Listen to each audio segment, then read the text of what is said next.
Today we're talking about Storemasta's 4-step risk management methodology and how each of these steps will help your business or organisation clearly assess risk and ensure compliance. If you're new to the Chemical Safety at Work podcast, I'm Patrick and opposite me is Mel. Let's get into it. So first things first, tell us, Mel, what is a risk management methodology and why do we need it? Sure, Pat. Thank you.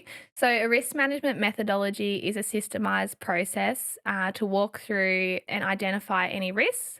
And then it's to get a really clear picture of what's going on and how you can actually reduce those risks. So, you can stay on top of new risks that are emerging or existing ones. And it's all about just trying to achieve a healthy, safe workplace. Yep.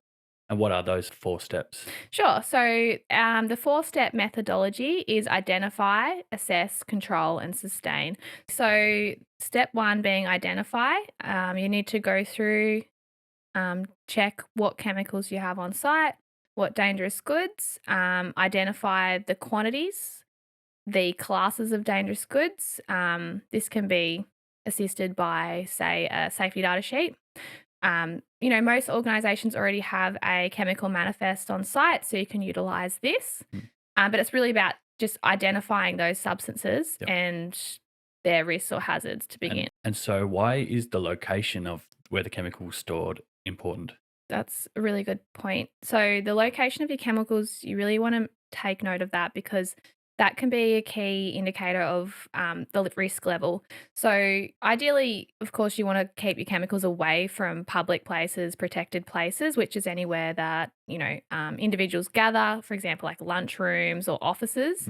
But these chemicals do drift into those areas sometimes. It happens. It's a common thing. So you really want to take note of the meters between your locations because that is another thing that organisations can get caught up with their compliance. So is the chemical stored in a suitable location in terms of distance to areas? Another thing is whether it's stored indoors or outdoors. So certain substances, if they're stored outside in an appropriate place, it should be weather protected and maybe it needs to be away from areas where there's people congregating, that kind of thing. Yep. And chemical segregation as well. Absolutely. So segregation is another one. So if you have different types of chemicals being stored in similar or, close proximity to one another, there actually are distances that need to be obeyed according to Australian standards. So it's, some substances are highly reactive together. So it's best to get a really good grip on what you're storing, what classes, what are the properties of the chemicals. For example, acids and bases, these should be kept apart, separate sumps. They shouldn't be handled in close areas to one another. Yep. So, for example, your cabinets where you're storing these chemicals might be required to be 3 or 5 meters apart or something like that. Yeah, absolutely. Yep. I mean, in terms of, segregation from each other, the dangerous chemicals, 3-5 meters, some require more. In terms of protected places, it does depend on your quantity. So if you can determine your quantity if you're storing mass amounts of quantity, sometimes it's like 30 meters distance that's required. So it's quite substantial. And if you don't have the location or the space on site, these are things that need to be factored in before you're purchasing these large quantities of chemicals. Yep. And is that information that's found in the SDS or the standards, or where do you go looking for that information about distances and things like that? So once you have your chemical quantities, the names, the classes, the packing groups, they're especially important because that identifies how dangerous the chemical is. You then need to go to that Australian standard according to the class. And in there is a table in there that shows, as per the quantity of the packing group, the distance required. So that's a really good starting point. But, as with anything, a risk management process, a risk assessment should be carried out. And that can be done by, a dangerous goods certified consultant. So that's what we recommend because not every situation is the same. And sometimes there are workarounds while still maintaining to reduce the risk. Yeah, sure. And assessing the risk once you've identified your chemicals and your controls and your locations and all of those things that you need to identify. Can you tell us a little bit about how to assess the risk level? Yeah, sure. So the risk level can be assessed once again in-house. That's a good starting point. Not everyone has, the funding or whatnot to go and get a certified, risk assessment carried out by a professional. However, you can do a basic one in-house just to, get you off the ground, get you running. So you want to have a look at the chemical and assess the severity of the risk there. So you can assign that a value from 1 to 5, from the likelihood and also the severity of the risk, so the outcome if something does go wrong. 1 being the least, 5 being the highest. Then you can use a simple calculation to determine your risk. So in that case, risk equals the severity of the outcomes times the likelihood of the event. Okay. Or you can use a risk matrix. So we have a risk matrix that we hand out to clients. You can find them anywhere pretty well. But you can then quickly, analyze your level of risk and then prioritize your hazards accordingly. Sure.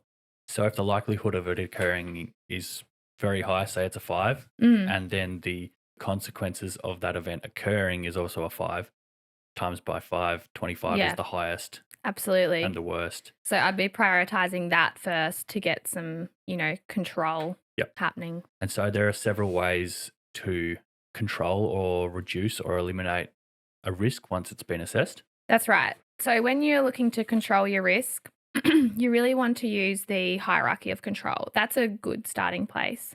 So the hierarchy of control is like the most effective at reducing the risk down to the least effective. So most effective, number 1 is being elimination. If you can eliminate the risk entirely, that's your best point of call. So you have a chemical on site. It's highly dangerous. The best thing to do, ideal thing to do, is to get rid of the chemical. Yep. Um, we understand that's not always possible. The chemical's often there for a reason. Exactly. It's often used. Moving on to the second point is substitution. So if you can't eliminate it, you look to substitute it. You can replace that hazard with a less, something of less risk. So if you've got a highly dangerous chemical, you might look to replace that with another chemical that's not as dangerous or a different process. Yep. What's your next best option? Sure. So the next thing would be your engineering controls. If you can't look to eliminate or substitute the risk, you might put in place some engineering controls, which we mean by that something that the organization puts in place to actually maybe isolate the hazard, move it away from people, or if you're decanting chemicals, you might want to look to install some pumps or systems there. So it's all about just isolating it so that the risk is reduced. People aren't coming in contact with the chemical as frequently, or if they do come in contact with it, there's PPE in place, there's things in place to help reduce the risk. Yeah, sure. Are there any other steps on that hierarchy? Yep. So there's 2 more. There is administrative controls. So as mentioned, you can change the way people work, how they're working around the chemical, and you can also implement PPE. Sure. So the last point of call is PPE. This should be, implemented whenever you're handling chemicals anyway. Mm. But yeah, that's down as the least effective way to minimize your risk with chemicals. So, you might have a highly dangerous chemical and just, chuck some gloves on. It's not ideal, but it's a measure. Yep. As you're talking about administrative controls there, for example, we'll say if you've got your chemical cabinet, say a flammable liquids cabinet somewhere in the workshop, and you're unable to move that to any other area, it has to be there. You're limited for space, or it's got some segregation requirement from a different chemical, but you've got someone who welds or grinds in that area, say creating an ignition source, a spark.